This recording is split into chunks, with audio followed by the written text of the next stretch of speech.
Hello, everybody, and welcome to a special edition of the MonsterCast. I'm your host, Jack Dahl Jr., and I am joined here by Sarah the Rebel. She does it all, and now she joins us here on our show. So first, thank you for doing this, of course. I noticed that after we quickly set this all up, that you do a lot of podcasts, not only for others, but you also have experience with them yourself. Yeah, absolutely. I have my own podcast, Women Wrestling Friends, and before that, I was on a bunch of other podcasts that I've made in the past before I actually got into wrestling. So yeah, podcasts are a bit of a passion of mine. Yeah, that's pretty cool. I saw that uh, you actually had one with the New Day, which was pretty cool. Yeah, that was really fun. The New Day was on that one. Cesaro, Seth Rollins, uh, just a bunch of WWE folks were at a Riot event, and I'm friends with the folks at Riot, so they were like, "Hey, you love wrestling, right? So come out to this." And I was like, "Guys, yes, what? Of course. Thank you for inviting me." So it was a very fun experience. Um, Of course, I gotta hit you up with the cookie cutter questions for those that may not know of you. Um, what made you decide that, I want to become a professional wrestler? Was there like a moment or another wrestler growing up that flipped a switch in your head to make it your dream to do, or did you take a different route? So I'd always wanted to be a wrestler when I was younger. One day I was flipping through channels and I saw China on my screen. It was very zoomed in on her, and I thought I was looking at like a character from Xena or something, so I stopped. And then the camera zooms out, I see the wrestling ring, and I just fell in love. I wanted to be China so bad. And then I got older, and as I kind of hit puberty, like the things that they were saying about women on the show really started to bother me, like always yelling about puppies, and women always seemed to be their bodies instead of their skill, and they never really got to win cool things. And it just really started to get to me because I think, during that time as a girl, you're already kind of like starting to doubt yourself more and really notice your body. And I was like, okay, well, I'm not a supermodel and I don't have big boobs and I'm not tall, so I guess I can't be a wrestler. And so I gave up on my dream. And then it wasn't until I was like 28. I worked in the video game industry. I was at a convention and I met Xavier Woods and we started talking. And he pointed out that now there's a lot of women with different body types and different looks. I mean, if you watch the little documentary on WWE, they even practically called Bayley ugly during that like documentary. So, I saw like Dana Brooke's body. Like she wasn't built like the wrestlers I saw growing up. She was built way more like my body type at the time. So he said, "Oh yeah, all you have to do to become a wrestler is you go to wrestling school." So he ended up inviting me and my podcast co-host, Tamara Brooks, to a Raw show. It was my very first live wrestling show because when I was younger, Eddie Guerrero came to my city and used my brother's lowrider for the entrance, but my brother told me, "Oh no, it's not for little kids," so he wouldn't take me, which is a lie. Wrestling is absolutely for little kids. Anyway, so this was my very first live wrestling show at 28, and when we got back to the car, I had looked up schools right after talking to Xavier Woods, and I'd found Santino Bros. But I didn't sign up right away because wrestling school is a lot of money. But we went to the wrestling show. When we got back to our car, there was a flyer for Santino Bros on the car, and I kind of took it as a sign. Yeah. So I signed up right after that. Now, do you think that you were maybe stayed drawn to China more because when they were kind of degrading women in the Attitude Era, she wasn't one of the ones that they were degrading, that she was like pretty much above everybody else as far as like they took her seriously? Yeah, definitely. But I mean, she still got a lot. Like people would make comments and how Yeah. she looked and stuff. But her storyline with Eddie Guerrero was so important to me as a young girl because most of my life up until this point, any woman who looked like China got called a man. Oh, she's ugly. She looks like a man. She looks like a man. Blah blah blah. And even China did face that. But the storyline with Eddie Guerrero was that she was beautiful, that he thought she was so beautiful, so sexy. She was the mamacita. And seeing like a strong warrior woman get treated that way was like it was really affecting for me. And it was a really important moment for me. And getting to see her win titles and go to rumbles and just actually be treated like a competitor more than probably anyone else. Her and Miss Jackie and Luna were like my favorite people to watch. So yeah, it was definitely, I think if I had found wrestling a few years later, it might not have had as much of an impact on me. Yeah. I think Luna Vachon is very underrated. I don't understand it, but Absolutely. she's never, I don't know why she's never put into the conversation when they mention the Chinas and the Um, Yeah, I agree with you. I feel like I'm always the only one bringing her up, and I'm like, do we not remember her? yeah, there's another lady, of course, that I always bring up, and my little sister always makes fun of me because the way I talk about her all the time, and I always find a way to bring her up in a conversation, and I always say that she should be in the WWE Hall of Fame is Bull Nakano, and she always makes fun of me because I was like every time I talk about her, I was like I'm the only one that she ever hears bring her up as often as I do. I got a Bull Nakano shirt. I'm always talking about Bull Nakano, Bull Nakano, Bull Nakano. And I was like, she's definitely in that conversation as well, where she does not get mentioned nearly enough. Um, and then I feel like in Absolutely. modern times, like right now, like I know she's the coach at NXT, but Sarah Del Hmm. Rey and Lufisto for like the early 2000s, like those two were the ones that I feel were putting women's wrestling as a legit thing that people wanted to watch on the map.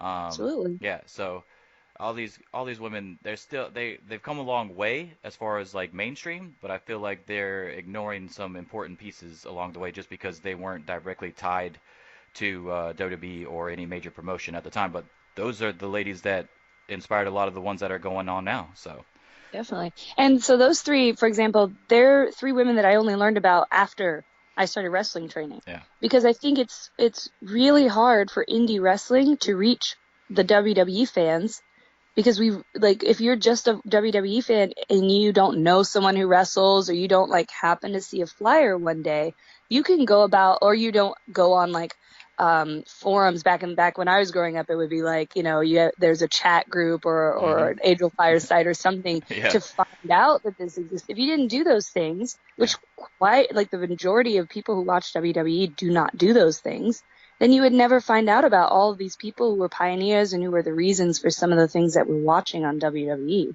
Yes, Angel Fire. I haven't heard that in forever.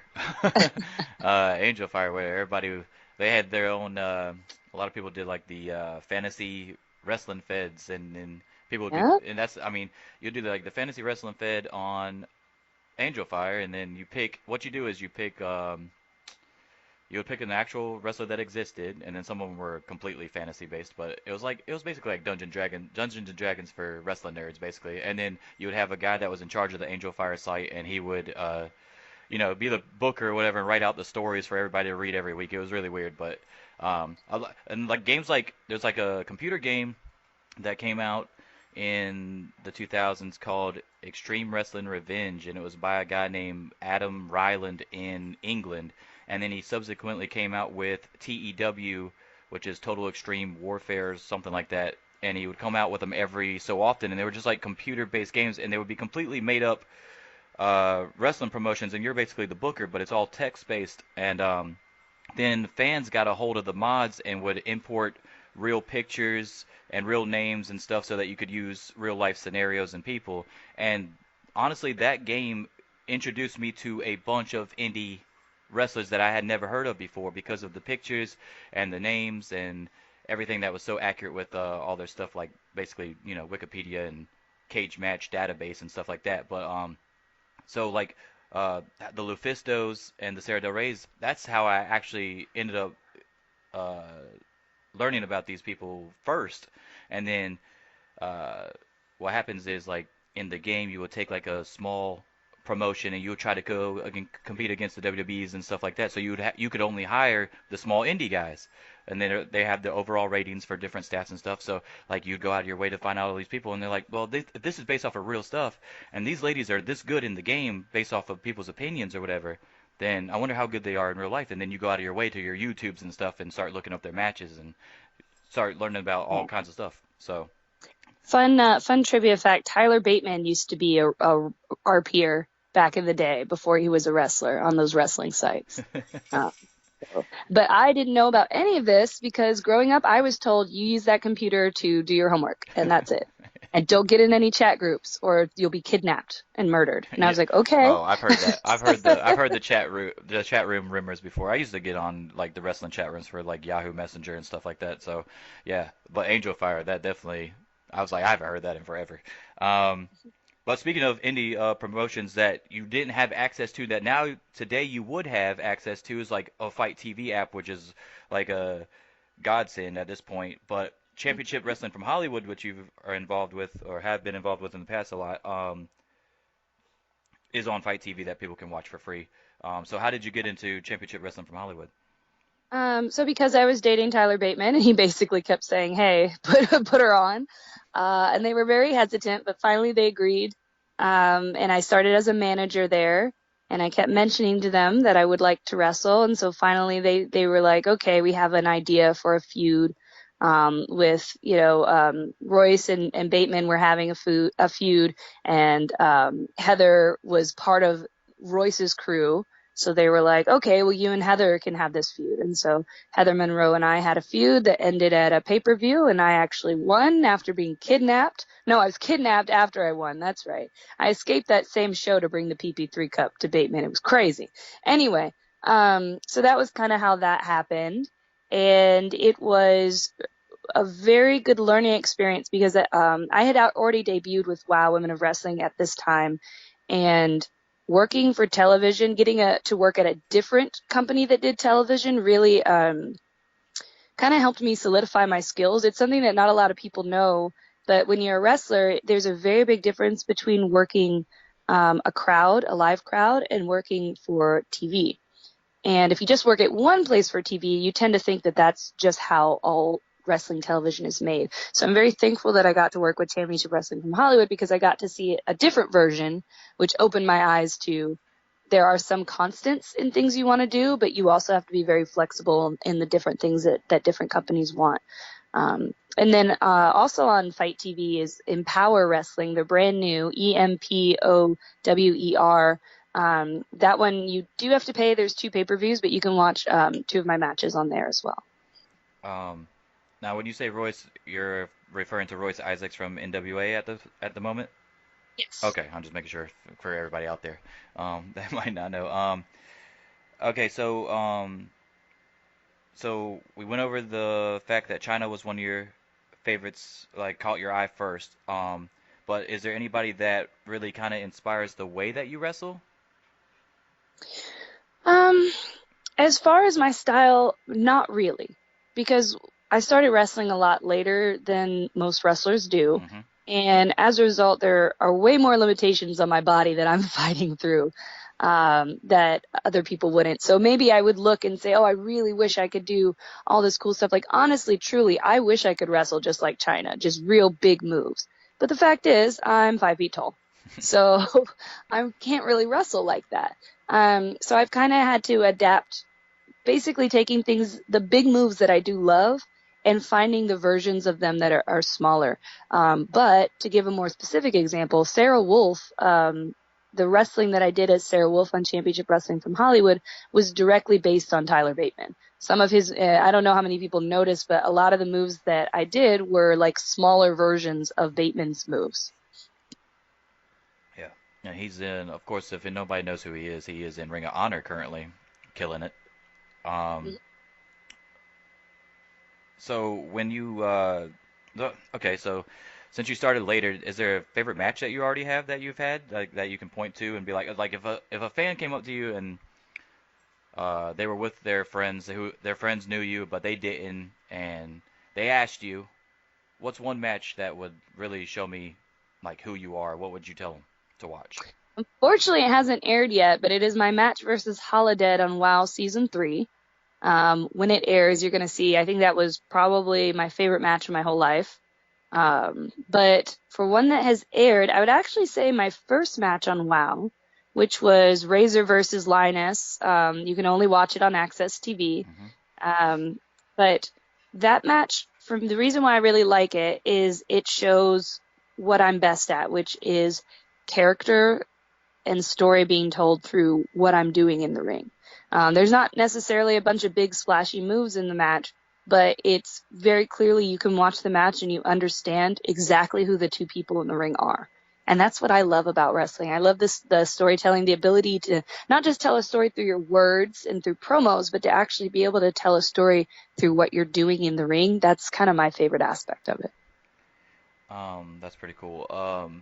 Do well, what has oh I guess so you mentioned WoW. What has WoW been your favorite company to work for so far? Absolutely. WoW is my dream company. When I cut my first promo, in Santino Bros, the way they structure it is you have all sorts of different things that you learn as part of the classes, and you do sometimes do promos and things like that to work on that. And after I cut one promo, Eli Everfly looks at me, he's like, "Man, you're like a glow girl. Like you have that exact personality, like with this character, like a glow character." And I almost cried because I was like, that's what I want, and it doesn't exist. Yeah. More than anything else, I really wish I could just be a Glow girl, because Glow is all about story. Yeah, there's a lot of people who are going to hear this and be like, whoa, bad wrestling, blah, blah, blah. Okay, people like what they like, right? I don't really enjoy watching New Japan matches personally because I like a little more story in my wrestling, and they're very like strong style. It's less interesting to me personally. Everyone has their own personal thing that they enjoy, Yeah. right? Mm-hmm. So what I enjoyed about Glow was that you had these characters and they all had wacky stories, and I loved it. So I was like, yeah, that's what I really want to do. So fast forward, I'm in Japan, and a friend sends me a writing job because I'm an author and a writer as my shoot job. And she's like, this sounds perfect for you. And I read it, and it said there's a women's wrestling company looking for a writer. And I was like, yes, this sounds perfect for me. So I reach out, and I come to find out it's WoW, Women of Wrestling, made by the same guy who made Glow. Mm-hmm. And so I start writing for them. I wrote almost, if you go to wowie.com, almost every bio on there was written by me, including my own bio for Razor. But it was exactly the kind of thing I wanted. Storylines, women were the focus. We weren't the like, here, the women's match has 7 minutes and that's all you get. Like, no, this whole card is women. We all have stories. We all have reasons for the way we're acting. We're not all boring, fighting over each other's boyfriends. Like, and so when they had auditions for new WoW characters, I said, I know it's a conflict of interest because I'm your writer, but can I try out? And they were hesitant, but then the head trainer, Selena Majors, who was Bambi from back in the day, worked with the Midnight Express, she told David McLean, she said, if we don't let her try out, she's going to wonder for the rest of her life what could have been. And so they let me try out, and of course I got it because I'm fucking amazing. And so yeah, and it's exactly where I've wanted to work. I get to cut promo every time I go to have a match. McLean will like hand the mic to somebody and say, "Tell Razor cut a promo before or after her match." Like, that's how much they trust me, that I understand my character, and that that it's something that the audience enjoys and likes. So it's really my dream company. I hope it stays open forever. I hope it gets even more popular. It's funny that you mentioned Bambi. She was actually at the very first show that I ever went to. I was a real small little kid in probably elementary school. It might have even been before that. I don't know. But my school had a wrestling show at the gymnasium, of course, and she actually signed one of my dad's shoes because he didn't have nothing for her to sign. He went up to the table and had her sign his shoe. It was funny. I had also seen like Greg the Hammer Valentine there, but it was when I was real small, and I still have the pink and black mask that I got from the show as a kid. I still have it today. That's awesome. Yeah. Your love of WoW obviously is well documented, and you have a lot of passion and desire for it to succeed. And in conjunction with that, you've also stated in the past that you are a big proponent of being a superhero or role model to young girls. And how do you feel that has affected you as a person? I mean, you were clearly nice enough to do this podcast. You've done many podcasts for many people, even had your own, like we talked about before. Do you feel like this approach is helping you gain recognition and fans in a bigger way, faster way? I don't really think so, actually. No? I think now, no, because yeah, I've actually been really involved in like youth empowerment in the community since I was a kid. Like, my first job was youth planner for the city of Hampton. So like, that's always been something I've been passionate about. Trying to be a role model, trying to inspire girls to follow their dreams, because girls are often told no all the time. Man, I wanted Dragon Ball Z sheets. No, you can't have them. Eventually, after arguing for so long, my sister got them for me. But if my nephew had asked for Dragon Ball Z sheets, they wouldn't have, questioned them. It's just a silly example. But like, all through my life, I was constantly being told no, just on the basis of being a girl. And so I really have always wanted other women, other girls to know that that's not a thing. And to have someone in your corner who says, yeah, you have this dream that people are telling you can't do for such an arbitrary reason. Yes, you can do it. And I'm going to be the one who says that you can. But as far as it, in the influence or anything like that, I think right now everything is very social media driven. And one of the tenets we believe in at WoW is kayfabe. And so my character Razor is actually pretty negative online, Yeah. because she's a gang leader and she's, she's got her gang and they might do unscrupulous activities to get what they want. So I wouldn't really say it's been like that. But as far as me personally, it's just always been something that I believe in and I want to help people. And women in the wrestling industry are very, very helpful to each other. Almost all of my breakout bookings that I got were because another woman said, hey, I know this girl, you should bring her on. Or like what Selena Majors did for me, saying, please give her a chance. I would say 90% of my bookings have been because of other women, and I always try to pay that forward as well. Um, Speaking of fans, because you have the obviously the separate social media for a lot of stuff because of WoW, how would you actually say that you are with fans, like as far as like coming up to you? Are you appreciative of the support and go out of your way to acknowledge them and talk with them? Or, and the reason I ask is because uh, my best friend girlfriend at work last night had a little girl come running up to her and gave her a too sweet because she had saw that she had an AEW shirt on, and her mom apologized and said that she had just met the Young Bucks not long ago in Florida, in Orlando, Florida, whom she loves. So there's basically generally three ways to go with fans. You get most people who will acknowledge the fan and take a pic, move on with their day. You got some who will either stay in character and maybe not sign anything, like maybe you would with like your Razor character because you're a heel or whatever, and then like, or maybe you get people that are having a bad day and they like to take it out on others, kind of like, a police officer pulling you over for something that somebody else did before you did it, but they pulled you over instead. And then you get some like like the Roddy Piper approach uh, where he's like actually influenced other wrestlers like the Young Bucks, where they've seen him in person and adopted it themselves, where they'll go out of their ways to make it almost like a little moment in time that you won't forget, maybe by asking your name, how your family is doing, or just uh, going over the top with it, and really making sure that they either keep a fan forever or make a new fan for certain. And which would you describe yourself as? Because it's always a debate among fans, how far is too far with wrestlers and asking for pictures and signatures and win and everything like that. And I always see this debate come up in social media. So I was just wondering how you approach that situation. Yeah, definitely. I say there's two different things. There's a fan approaching me outside of the merch table, and there's a fan approaching me at the merch table, and those two differences do affect how I react. If a fan approaches me at the merch table, wants to say hi, I really loved your match, blah blah blah, anything, very fine. Like to talk. I like meeting people. I especially love when they bring their daughters over. But there are some fans who want to stand in front of your merch table and talk to you for 20 to 30 minutes, and people behind them will get tired of waiting and leave, people who might have bought some merch. So I am not as friendly at the merch table because I'm actually trying to make my gas money. I'm trying to make my food money. Wrestling doesn't pay very well. I'm only a year and a half in. The merch money is really where I actually make my money back. And when people block the merch table because they're not thinking and they kind of lock you into long conversations, I think that's really disrespectful of fans. And I want more fans to be aware of it because I'm sure they don't do it intentionally. When I'm not at the merch table, I will talk to you for hours about wrestling because I love it. It's my passion. That's why I do it. And I love to see other people passionate about it as well. I was at a show and so many people came up and wanted to take pictures. I only sold 2 prints that day, but I took about maybe 20 pictures with people who aren't going to tag me on social media, who aren't going to buy my prints, who probably don't even remember my name. So it's kind of like sometimes you wonder, everything doesn't have to be about benefit, sure, but sometimes you wonder about the benefit. Like, sure, I made like 5 maybe new fans, but are they going to do anything? Are they going to tell promoters that they want to see me at their show? Are they going to tweet about it? Probably not. They're probably just going to go home and be like, I met this cool lady. That's going to be the end of it. So I think like I wish fans would understand that more, that like any wrestlers who aren't trying to talk to them for an hour, it's not because we don't like them or we don't care about them or anything like that. It's just that we're at our job, and that's what our focus is. Um,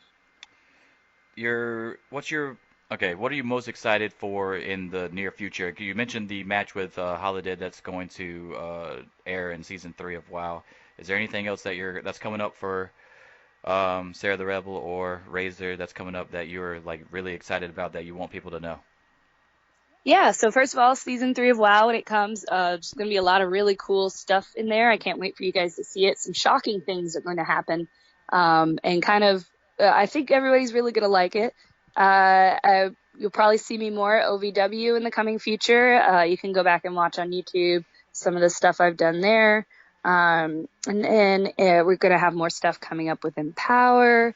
And then probably we're going to start filming WoW again soon. And if you live in the LA area, there's always a chance to be a part of their studio audience. So definitely look into that if you do. Um, I don't know how quick this can be, but let's let's get to know Sarah the Rebel a little bit away from the wrestling. I've got three things, well, four if you include the first one as a two-parter, really. But favorite movie, favorite TV show? I'm so bad with favorites because I have about 20. Conan the Barbarian is my favorite movie. And favorite TV show, it's probably still Xena. Well, I mean, those coincide technically, so that's kind of cool. I'm very heavy into fantasy. It's my favorite. I don't want to watch, read, or consume anything unless it's fantasy. Oh, I think, you know what? Witcher is my favorite of the more recent shows I've watched. I'd say The Well, I Witcher. was gonna make a comment earlier when you had mentioned about really not liking the New Japan style because it's more reality based, strong style, and it's not out there as far as characters and storytelling. And the funny thing is like a lot of people got into wrestling because of the stuff that you like currently, like the characters and stuff. The comic book vibe is what usually got people into it. So um, it's nice to see that people Yep. still like that. And I really never understood the whole wow or glow is a bad wrestling concept because if you think about it, I mean, it wasn't like Hogan and Warrior were having five-star matches out there, you know what I'm saying? And I mean, Right. the reason you liked it, it was because of the characters. So, Yeah. um, anyway, okay, so favorite band or song or both? Um, well, Prince is my favorite singer, and so almost every Prince song I cycle through which one is my favorite at any given time. I guess for band, I'd say the Gap Band. I know they're old, but I still love them a lot. Right now, I listen to my favorite songs switch all the time, but I guess for something that's not Prince or not the Gap Band, if I were going to say a song right now that I listen to all the time is "Let It Go" by I think they're called Feist or Feast, I don't know, Feist, but it's really helpful for me because I'm very passionate. I get angry all the time. And then I'll sit in my house angry for 3 hours thinking about things to say. And then I'm like, what am I doing? This is in my head and imaginary and not real life. So let it go or let it die. I actually can't remember the name of my favorite song. Good. But it kind of helps me to remember to let that shit go. And finally on the rapid fire question, favorite food?